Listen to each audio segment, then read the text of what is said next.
guys. Coach Saban's going to open with a quick comment, and we'll bring Tua up, and Tua will answer some questions when we're finished.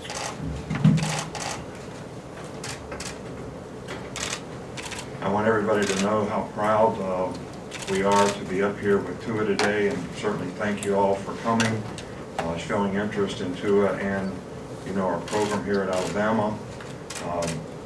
Tua has probably had as much of an impact on our program here as any player that we've ever had.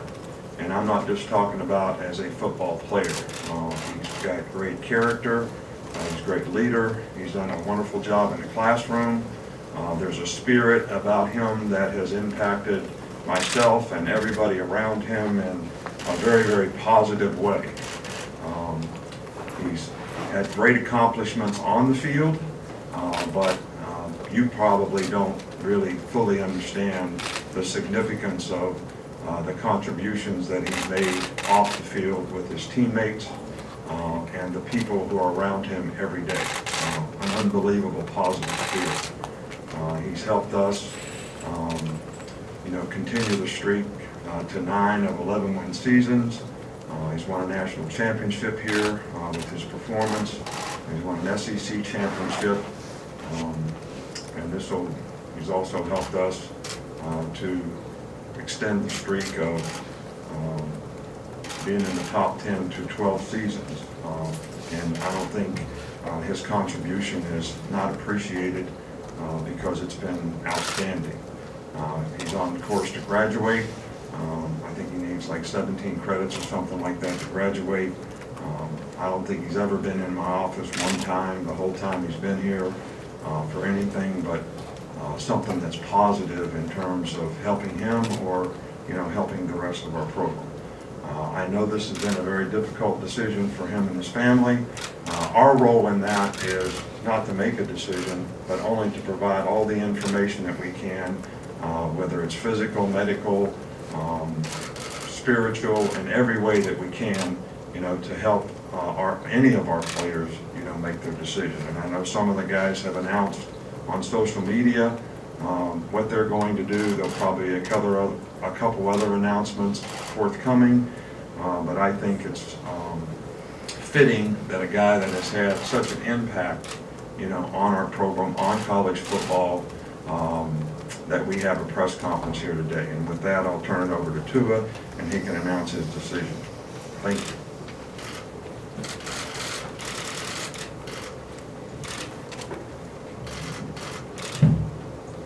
Well, good morning. Thank you all for coming today. I've had a difficult time making this decision about my future. But first and foremost, I want to thank my Lord and Savior Jesus Christ for this opportunity to stand before you all with my decision. My love for the University of Alabama, our coaches, our fans, and my teammates has made this especially hard for me. I have had the advice and counsel of my parents, my family, and coaches in going through a thorough analysis of the alternatives. And without further ado, with lots of prayers, thoughts, and guidance, I have decided that I will be declaring and entering the 2020 NFL Draft. My 3 years at the University of Alabama have been the epitome of a roller coaster. I've had a fair share of ups, of many ups and a handful of downs, and I couldn't be happier to know that with all the success and failures I've had here at the university, it has prepared me for life in general. I can't express how grateful I am to have attended the greatest school in college, but the biggest thing I remember with my time here are the memories that I've made with all my friends, family, and loved ones. I want to honor and thank Coach Saban for allowing me the chance to play for him. I'm forever grateful that I not only got to build a great relationship with someone like him, but I also got to play for him. I'd like to thank Coach Sark and our entire coaching staff for helping me enhance my skills this year. And I'd like to thank Jeff Allen and his athletic training staff for the first-class treatment they've given and shown me and my family. I'd like to thank Josh Maxson and his crew for helping me build my brand here. And to all those behind the scenes that don't get enough credit, thank you, thank you, thank you. I'd like to extend my appreciation also to John Deaver and our academic advisors for the help and support they've given me, and to our AD, Greg Byrne, thank you for the many talks we've had and for the tremendous support you've given me. To my teammates, thank you for the lifetime worth of memories and lessons.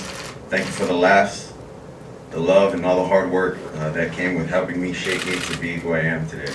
I'm going to miss you all from the starting lineup to the scout team.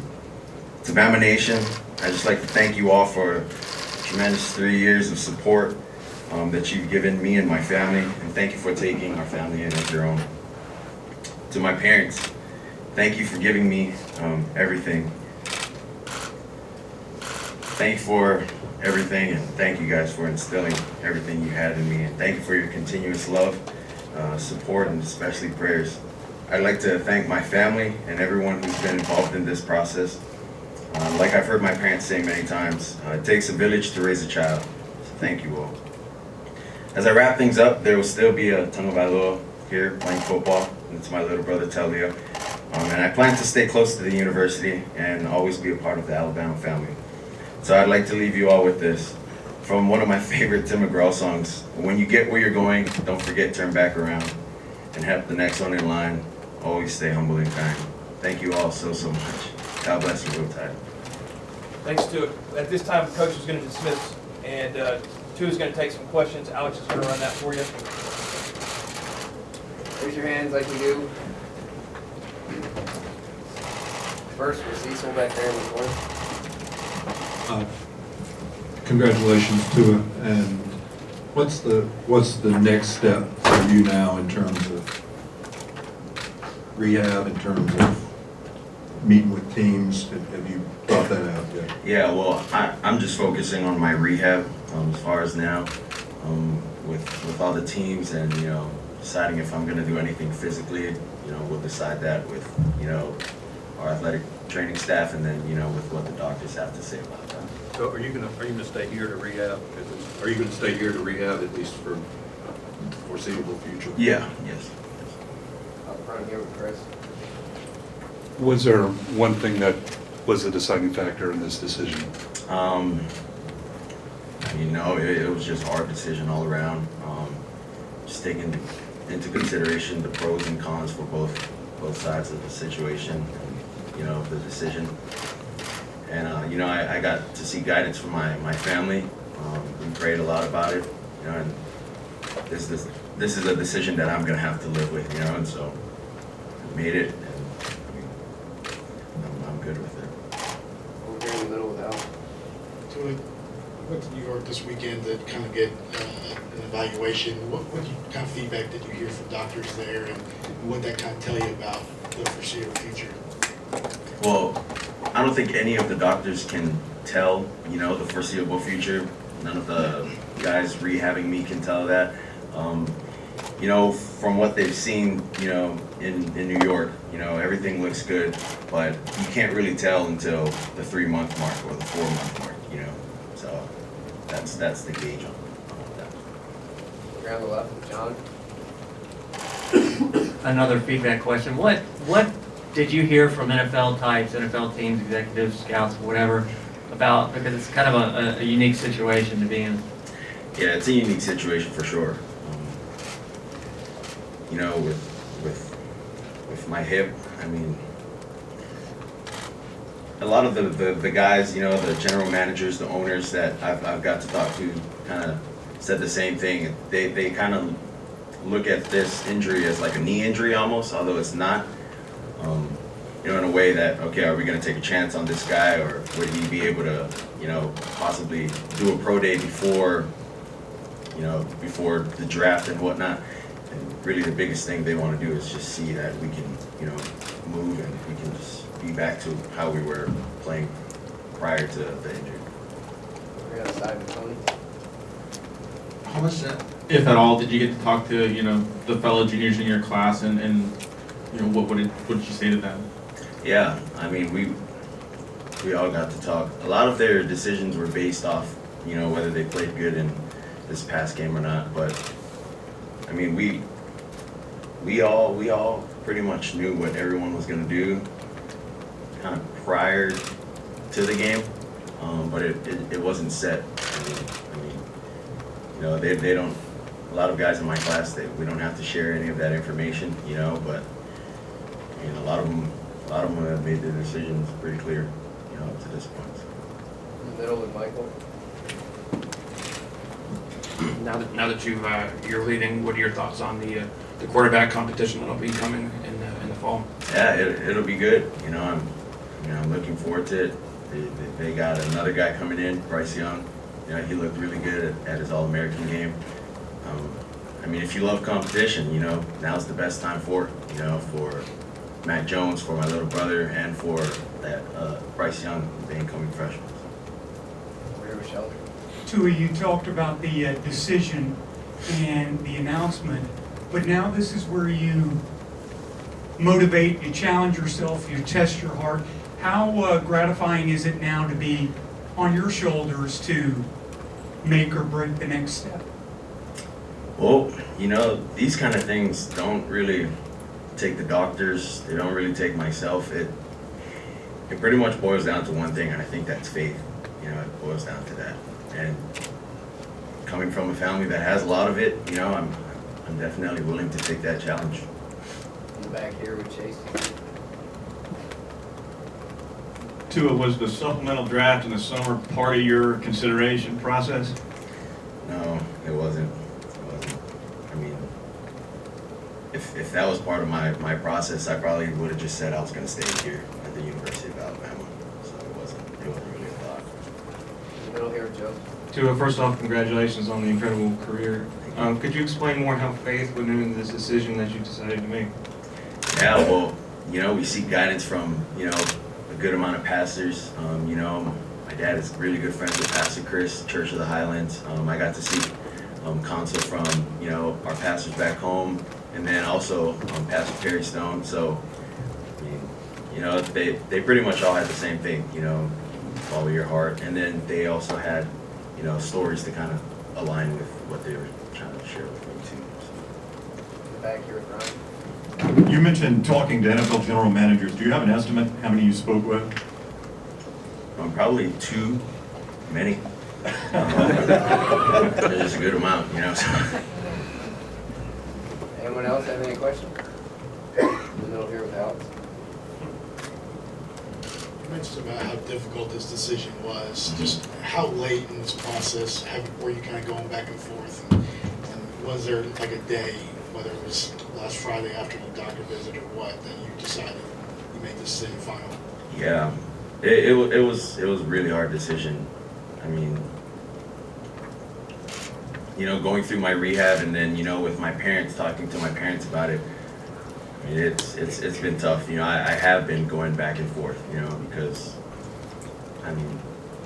some things make sense, some others don't. I just had to factor in a lot of things, as to why I should either stay or why I should leave. But, we set a date, just so we could kind of get everything over with, and we're not, continue to play the, okay, but if I do stay, this could happen, but if I do go, this could happen. So now that it's done, don't got to worry about it too much anymore. Over here with John.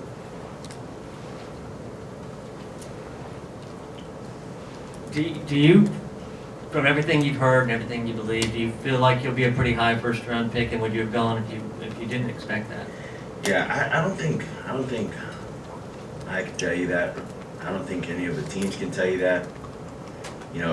It really depends on, how the doctors how the doctor's report goes, with my MRI, my x-rays, at the 3-month mark. But then again, I think, what factors into this decision too was our faith. And it's a league with it.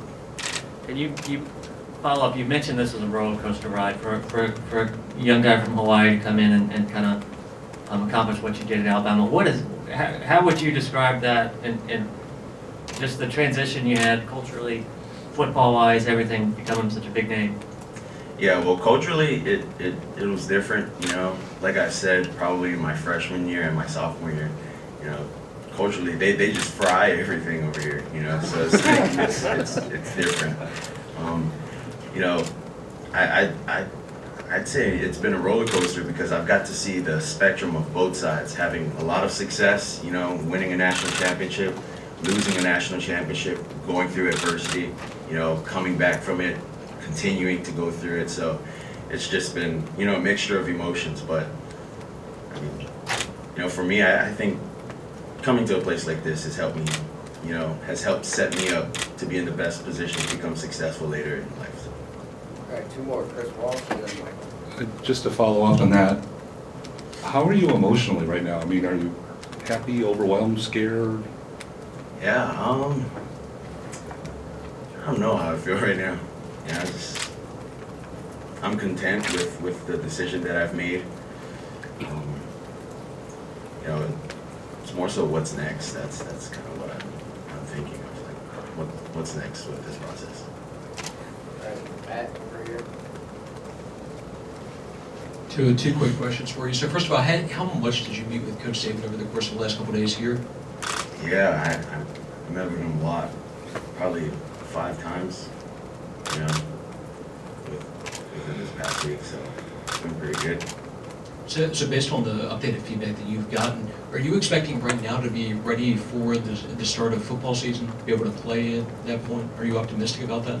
About playing football? Yeah, about being available to play at the beginning of football season? Yeah, I'm optimistic that I'll be able to play, this upcoming season. But I think for me right now, I'm more so worried about, getting better as soon as possible, see what I can do, if I can do a pro day, if I can't do a pro day. And then, it's really all dependent on what the doctors, have to say to the teams and, what the results come back in as. All right, last one here in the middle, Michael. I know you said you went back and forth on your decision. Was there any point where you had made up your mind that you were going to come back and change that decision? Well, seeking guidance from my family, my parents. We've had a lot of family talks, about this, and I think this is the best thing for me and my family to do. So that's why I'm making the decision. All right. All right, thank you guys. One last time, God bless, Road God.